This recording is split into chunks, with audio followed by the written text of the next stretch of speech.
Bismillahirrahmanirrahim. Assalamualaikum warahmatullahi wabarakatuh. Innal hamdalillah nahmaduhu wa nasta'inuhu wa nastaghfiruh wa na'udzu billahi min shururi anfusina wa min sayyiati a'malina. May yahdihillahu fala mudilla lahu wa may yudlil fala hadiya lahu. Asyhadu an la ilaha illallah wahdahu la syarika lahu wa asyhadu anna Muhammadan abduhu wa rasuluh la nabiyya ba'dah.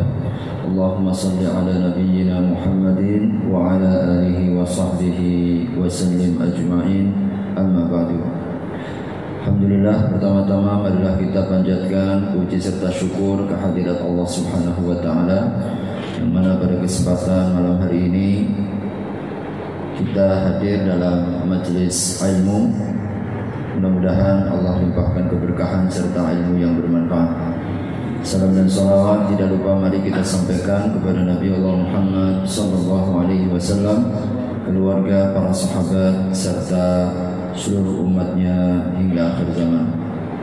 Hadirin rahimakumullah, malam hari ini tetap kita adakan meskipun beberapa majelis taklim dan masjidnya sudah mulai diliburkan, tapi tidak secara tegas. Kita sambil menunggu instruksi pemerintah lebih tegas. Kalau memang dilarang kita berhenti. Jadi, meskipun kalau di kampus sudah online semuanya, nah, kita susah ini kalau pun online. Kalau jamaah online, insyaallah mudah-mudahan kita mohon kepada Allah Subhanahu wa taala melalui majelis ilmu kita tawassul Allah Subhanahu wa taala jauhkan kita dari segenap penyakit. Allah Subhanahu wa taala angkat dan Allah jaga kita semua, keselamatan kita, diri kita, keluarga kita, bangsa dan negara kita, agar Allah Subhanahu wa taala segera angkat wabah penyakit yang sedang melanda insyaallah. Amin ya rabbal alamin. Hadirin rahimakumullah, pada malam hari ini kita melanjutkan pokok bahasan masih terkait dengan masalah jenazah. Pada pertemuan yang lalu kita telah menyampaikan beberapa adab yang wajib maupun yang sunnah ketika saudara kita seiman meninggal. Yang pertama saya ingin ulangi. Yang pertama adalah kita memejamkan matanya ketika roh telah diangkat. Yang kedua, kita mendoakannya dengan doa-doa sebagaimana Nabi sallallahu alaihi wasallam telah berikan contoh. Intinya adalah mohonkan ampun kepada mereka agar diberikan rahmat, agar diterima semua amal ibadahnya. Yang ketiga, kita menutup jenazahnya dengan kain yang menutup seluruh badannya. Yang keempat, bagi orang yang muhrim, orang yang meninggal dalam keadaan ihram, maka mereka tidak ditutup wajahnya. Yang kelima, kita berusaha untuk segera menyelesaikan, mengurusnya setelah jelasnya kematiannya. Yang keenam, kita disunahkan untuk menanam atau mengubur mereka di tempat di mana mereka meninggal. Yang ketujuh, apabila mereka meninggal di selain tempat kelahirannya, maka tetap dimakamkan di mana ia meninggal, sebab itu yang terbaik. Yang kedelapan, kita senantiasa segera untuk membayar utangnya. Kemudian yang kesembilan, kita berusaha untuk segera menunaikan wasiatnya yang tidak boleh lebih dari sepertiga. Ini 9 perkara.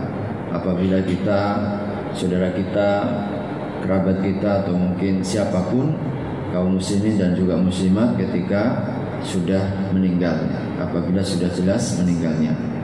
Hadirin rahimakumullah, malam hari ini kita akan bahas terkait dengan beberapa perkara yang dibolehkan bagi yang hadir. Bagi yang hadir dalam takziah, apa saja yang kita boleh untuk lakukan. Yang pertama adalah kasyfu wajhil mayyit, yaitu kita membuka wajah jenazah. Boleh kita membuka wajah jenazah.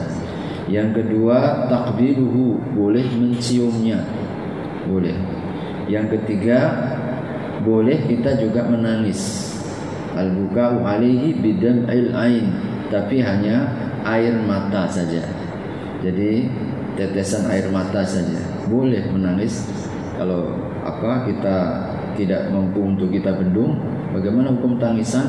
Boleh. Yang dilarang itu adalah meratap.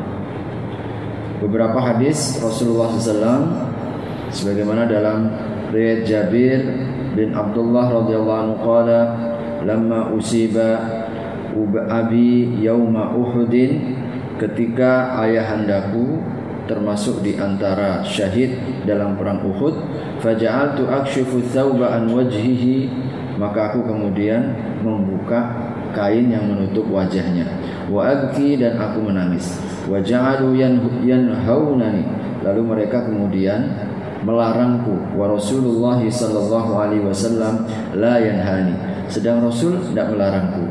Qala wa ju'ilat Fatimah binti Amr tabkihi, dan juga Fatimah binti Amr pun juga menangis. Faqala Rasulullah sallallahu alaihi wasallam tabkihi aw la tabkihi ma zalatil malaikatu tudilluhu bi ajnihatiha hatta rafa'tumuhu.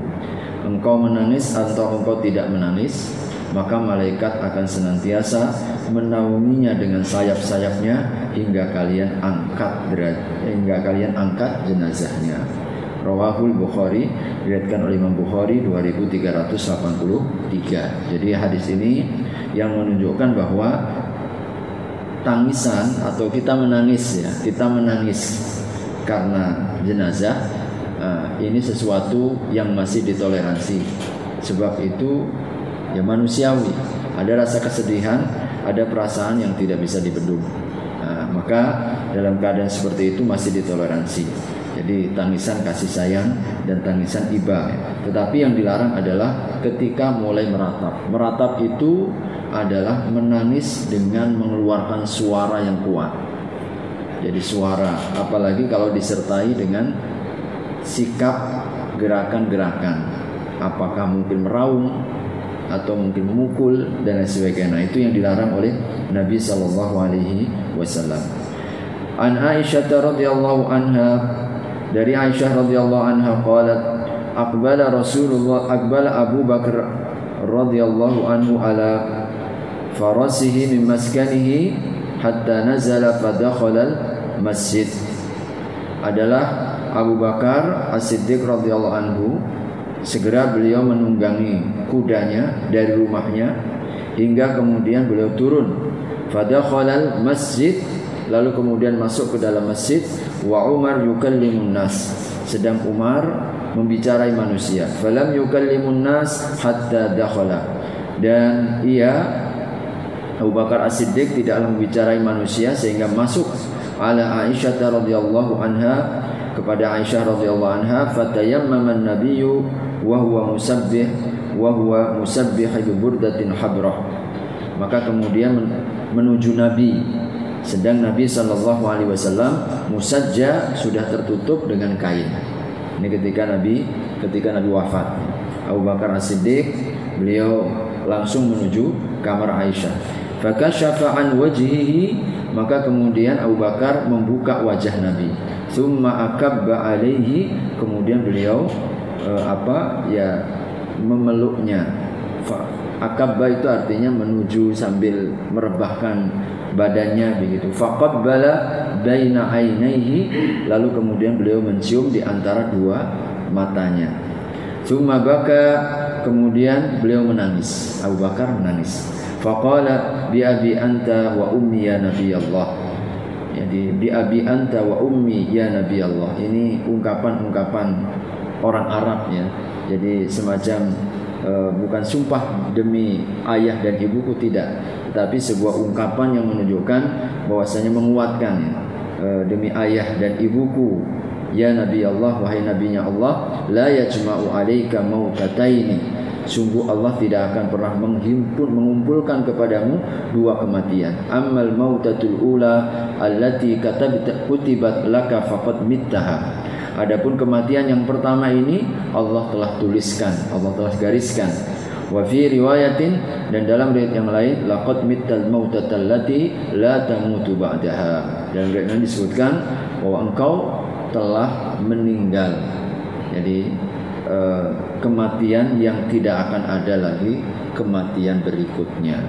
Hadis riwayat Bukhari 1241. Jadi dalam riwayat ini juga kita dapatkan bagaimana Abu Bakar As-Siddiq, beliau membuka wajahnya, beliau kemudian menciumnya, beliau juga sempat menangis.